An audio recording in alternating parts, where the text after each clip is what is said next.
Cricket football বাংলাদেশে অনেক বছর ধরে আছে, কারাটে কম্পারেটিভলি অনেক কম, প্লাস এটার মার্কেটিংও ঠিকমতো হচ্ছে না। সো ইনশাল্লাহ যদি ইন দ্য নিয়ার ফিউচার হবে, আস্তে আস্তে বাড়বে। সাথে সাথে কোনো কিছু একদম টপে চলে যেতে পারে না, সো স্মল স্টেপিং স্টোনস লাগে আর কি। সো আস্তে আস্তে ইনশাল্লাহ মেবি নেক্সট ফিউ ইয়ার্স আরও ভালো ভালো অ্যাথলিটস বের হবে। আমরাও দেখছি, আমিও কম্পিট করছি। আমি একটা জিনিস বিলিভ করি যে আগের জেনারেশনস থেকে নেক্সট জেনারেশনস আরও বেটার আসে। সো ইনশাল্লাহ বাংলাদেশে আগে আমার সেন্সি জেনারেশন ছিল, এখন আমরা, তারপরে যারা আসবে ইনশাল্লাহ ওরাও আরও বেটার হবে, ওরা এগিয়ে নিয়ে যাবে। For me I would say I am giving my best. আমি আমার সর্বোচ্চ চেষ্টা করে যাচ্ছি যে এই রেজাল্ট আনার। I am trying my best, training চলে যাচ্ছে। সো ইনশাল্লাহ বাকিটাও আমার লাক অ্যান্ড আল্লাহর উপর। I am giving my effort. So ইনশাল্লাহ এক না একটা টাইমে তো আসবেই।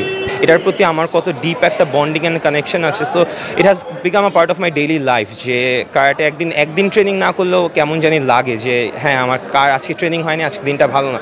ইভেন আজকেও আমি আপনাকে ইন্টারভিউর আগেও বলছিলাম যে ভাইয়া তাতে ইন্টারভিউটা শেষ করে আমার ওয়ার্ম আপ করতে হবে। So yeah, this shows that how much I mean to this sport আর কি। To be honest, it's beyond my expectation. অনেক ভালো হয়েছে। বাংলাদেশে যে টুর্নামেন্টসগুলো হয় অনেক, মানে সত্যি কথা যেটা বলতে, organising is much more better, the environment is much more cleaner, the surroundings are better. We have মানে ভালো ভালো অনেক ইনস্ট্রাক্টার্সরা আছে। It's always a privilege to be around them. So ওনারা যে অ্যাটমসফিয়ারটা ক্রিয়েট করে, এত ভালো ভালো প্লেয়ার্স অ্যান্ড ইনস্ট্রাক্টার্স, কোচেস, জাজেস।